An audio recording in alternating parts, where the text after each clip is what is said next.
अश्विन कृष्ण त्रयोदशी म्हणजेच धनत्रयोदशी. यमराजाला प्रसन्न करण्याकरता या दिवशी यमदीपदान केलं जातं. धनत्रयोदशीच्या दिवशी मुख्यतः खरेदी, धनाची आणि भगवान कुबेराची पूजा केली जात असली तरी शास्त्रानुसार धनत्रयोदशीच्या संध्याकाळी दीपदान करण्याचं खूप महत्त्व आहे. असं मानलं जातं की यामुळे भगवान यमराज प्रसन्न होतात आणि अकाली मृत्यू टाळतात. चला तर मग जाणून घेऊयात यमदीपदान करण्याचं महत्त्व आणि योग्य पद्धत. शिवाय यमदीप कसा तयार करावा, वात कोणती वापरावी, कोणत्या दिशेला यमदीप ठेवावा आणि मंत्र कोणता म्हणावा. चला तर मग सुरुवात करूया. पण त्याआधी आमच्या चॅनलला सबस्क्राईब करा, बेल आयकॉनला क्लिक करा. तुम्ही जर हा व्हिडिओ फेसबुकवर पाहत असाल तर फेसबुक पेजलाही फॉलो करा. शास्त्रात नमूद केलेल्या काही उल्लेखांनुसार अश्विन अमावस्येला प्रदोषकाळी समुद्र मंथनातून धन्वंतरी प्रकट झाले. भगवान धन्वंतरीला श्रीहरी विष्णूंचा अंशावतार मानलं गेलंय. दीर्घायुष्य, उत्तम आरोग्यासाठी भगवान धन्वंतरीचं पूजन करण्याची प्राचीन परंपरा प्रचलित आहे. आरोग्यम धनसंपदा असं म्हटलं गेलंय. कौटुंबिक आरोग्य सुदृढ नसेल तर धनसंपदा टिकून राहत नाही, स्थिरावत नाही. या उलट कौटुंबिक आरोग्य उत्तम असेल तर धनकोशात वृद्धी होत राहते. म्हणूनच धनत्रयोदशीला भगवान धन्वंतरी पूजनासह धनाची आणि देवी लक्ष्मीची पूजा केली जाते. या दिवशी यमदीपदानालाही तेवढंच महत्त्व आहे. याचबरोबर दक्षिण दिशा ही यमाची दिशा मानली गेली. या दिशेकडून घातक लहरी प्रवाहित होत असतात, त्यामुळे त्याचा आरोग्यावर दुष्परिणाम टाळावा याकरिता यमदीप लावला जातो. धनतेरस किंवा धनत्रयोदशी ही अश्विन महिन्याच्या 13व्या दिवशी असते. शिवाय जीवाचा मृत्यूकाळ हा 13 दिवसाच्या कालचक्रांचा असतो. म्हणजे मृत्यूनंतर जीव भूलोकातून परलोकात जाण्यासाठी. The Nivea Deo Roll-On is my new favorite. I've been using this Deo Roll-On for a while now and it's so effective. साठी 13 दिवसाचा वेळ घेतो. म्हणूनच मृत्यूनंतर 13 दिवसांनी श्राद्ध करण्याची प्रथा आहे. दिवाळीच्या दिवसातही यमलहरींच्या प्रभावामुळे अकाल मृत्यू येऊ नये म्हणून त्रयोदशीच्या दिवशी यमदीपदान केलं जातं. यमदीपामध्ये कणकेचा दिवा तयार केला जातो किंवा एक नवीन दिवा आणला जातो आणि या दिव्यामध्ये तिळाचं तेल प्रामुख्याने वापरलं जातं. हा दिवा सर्वात आधी देवासमोर लावला जातो आणि त्यानंतर तो घराबाहेर, अंगणात किंवा तुळशी बाहेर लावला जातो. शिवाय दिव्याची वात ही दक्षिणाभिमुख असते. मात्र संध्याकाळी सूर्यास्ताच्या नंतरच हा दिवा अर्पण करायचा असतो. हे दीपदान करण्याची प्रथा कशी सुरू झाली तर प्राचीन पुराणातील एका कथेनुसार एकदा यमराजांनी यमराजांच्या दूतांना विचारलं की लोकांना मरताना तुम्हाला कधी दुःख झालंय का. त्यावर यमदूत म्हणाले की एकदा एका राजपुत्राचा मृत्यू झाला, तेव्हा आम्हाला खूप वाईट वाटलं. राजकुमाराच्या लग्नाला अवघे 4 दिवस झाले होते. राजपुत्राच्या मृत्यूनं राजवाड्यात हळहळ निर्माण झाली. नववधूचा आक्रोश पाहून आमचं मन आम्हाला शिव्या देऊ लागलं. त्यानंतर यमराजांच्या दूतांनी यमराजांना विचारलं की हे यमदेव, जीवाचा अकाली मृत्यू टाळता येईल असा कोणताही उपाय नाही का. यमराज म्हणाले, जो व्यक्ती धनत्रयोदशीच्या दिवशी दक्षिण दिशेकडे दिवा लावून माझी आठवण करेल त्याला अवकाळी मृत्यूचं भय राहणार नाही असं वरदान दिलं.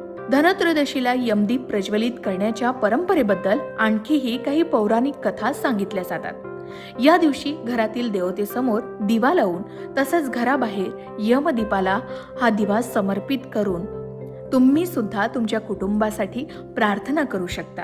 मग हा दिवा कसा लावावा. अपमृत्यू म्हणजेच अकाळी मृत्यू येऊ नये याकरता सायंकाळी तांदळाची किंवा पिठाची आरास तयार करावी किंवा स्वास्तिक काढून त्याला हळदी कुंकू अर्पण करावं. त्यावर 4 मुखी कणकेचा दिवा किंवा मातीचा एक नवीन दिवा ठेवावा. हा दिवा रात्रभर तेवत राहावा यासाठी थोडा मोठा दिवा घ्यावा. आता यम दीपदानासाठी लागणारा दिवा कसा तयार करावा तर याची सोपी पद्धतही बघूया. यासाठी पिठाचा मोठा दिवा घ्यावा. गव्हाच्या पिठापासून बनलेल्या दिव्यामध्ये तमोगुणी ऊर्जा लहरी आणि नकारात्मक तमोगुणी लहरी ज्या मृत्यूचं कारण बनतात अशा लहरी शांत करण्याची क्षमता कणकेच्या दिव्यामध्ये असते. म्हणून कणकेचा दिवा घ्यावा.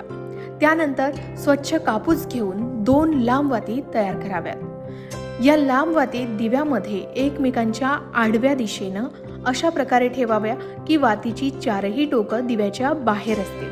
आता त्यात तिळाचं तेल किंवा मोहरीचं तेल भरून त्यात धानाच्या लाया 1 कवडी 1 रुपया अक्षता, फुलं आणि साखर अर्पण करावी.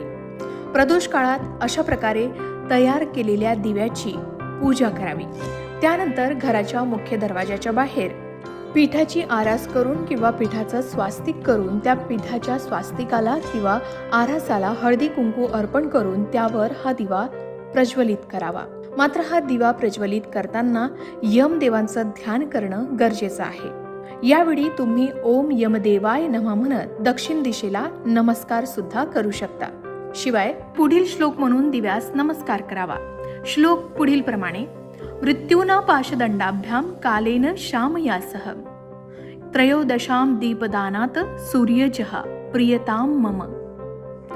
श्लोक परत एकदा सांगते: मृत्यूना पाशदंडाभ्याम कालेन शामयासह त्रयोदशाम दीपदानात सूर्यजः प्रियताम मम.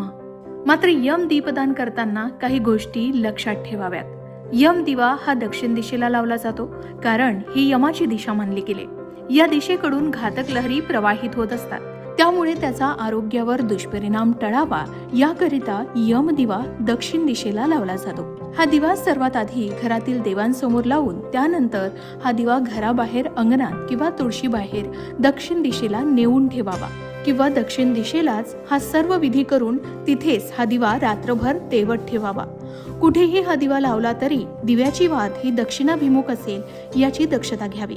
मात्र संध्याकाळी सूर्यास्ताच्या नंतरच हा दिवा अर्पण करावा. शक्य असल्यास जुन्या दिव्याचा वापर करणं टाळावं आणि त्यानंतर सर्वच दिवे प्रज्वलित करून घरात ठेवावे. या दिवशी संध्याकाळी 13 दिवे प्रज्वलित करून धनकुबेराचे पूजन करण्याची प्रथा आहे. नंतर चंदन, धूप, दीप, नैवेद्य आणि पूजन झाल्यावर आरती करावी आणि मंत्रपुष्पांजली अर्पित करावी. आणि हे 13 दिवे घराच्या आत आणि घराच्या बाहेर शिवाय मुख्य प्रवेशद्वारावर 2 दिवे ठेवावे. यामुळे दारिद्र्य, काळोख आणि घरातील नकारात्मक ऊर्जा दूर होण्यास मदत मिळते.